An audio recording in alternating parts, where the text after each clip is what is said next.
likes to play the Ragozin. And there we have it. Maghsoodloo against Hans Niemann. Let me bring that board up. Knight f3, e6. This can also go in every direction. If white plays the move g3, then we are going in direction of Catalan. Black plays with d5. If white plays the move knight c3 here, then black plays the move d5.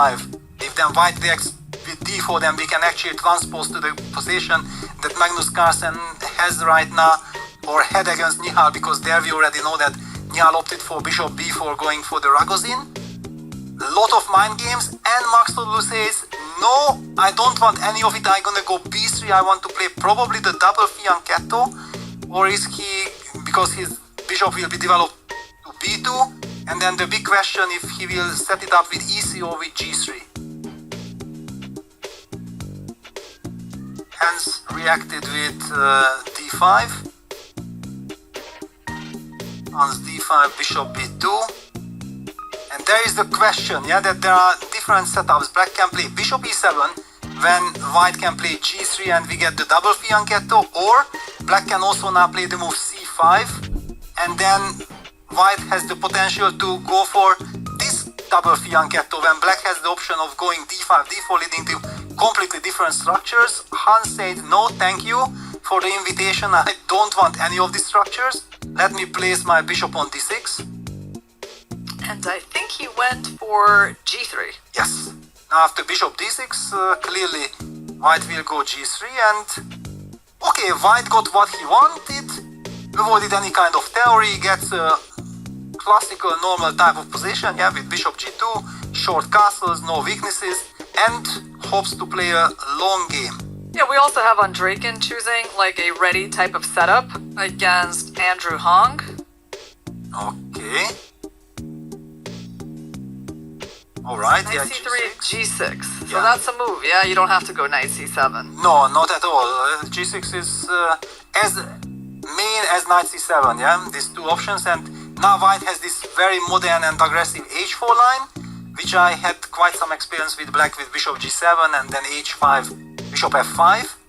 The game against Vasil Lagrave from 2014. It was one of the very early games in this whole line. I played a strong and important novelty in that game.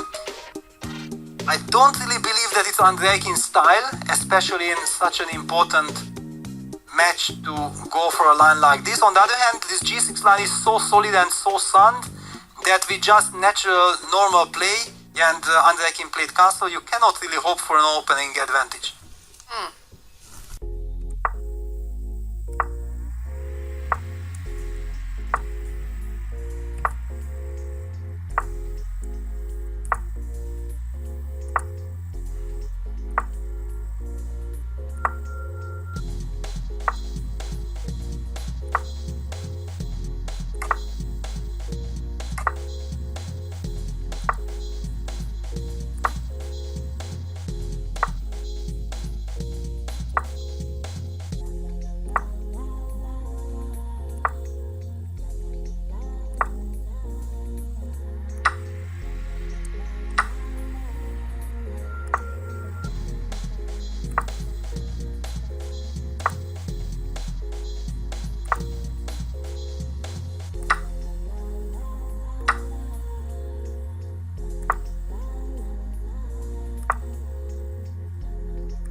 because the point is that if you play rook c7, maybe I can just push e6, c2, e7, and c1 queen. I feel also it's suddenly everything is protected.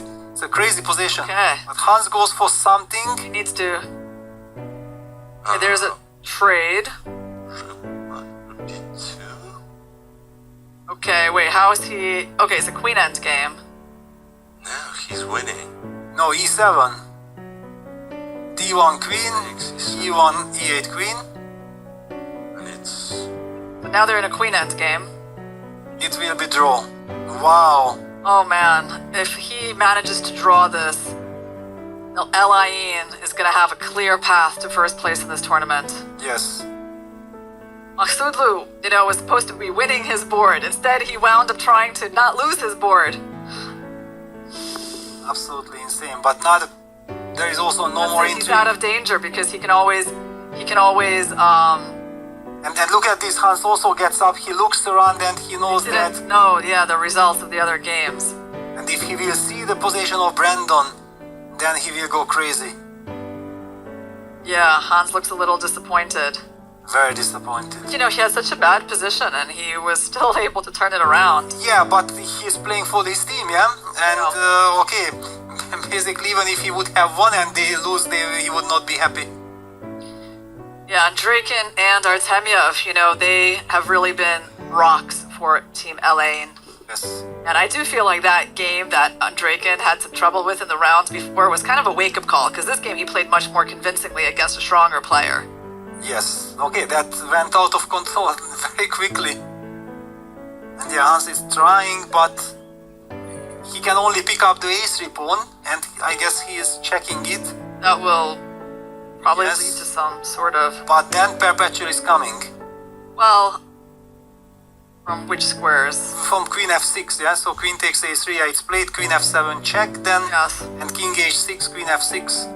Kind of threatens checkmate on h8. Aha. Oh, that's tricky. And you have to go back with the king to h7. Yeah, he went h6, and I think Maghsoodloo should be able to find queen f6. Yeah, he will blitz it out immediately. Oh man, what an important match for Alain. And it wasn't easy, was it? It wasn't easy at all. This is where the championship is going to be Decided. won in this Probably. penultimate round. And the handshake. It It's was a draw officially, so yeah, that's pretty much the most difficult path to the championship for Alain. Yeah. And feels like this was the championship match. I don't know, maybe Yes, but who knows? Because if all the other teams have won, then it's still a nerve-wracking situation, yeah? That Alain has survived this. right, the Chinese team of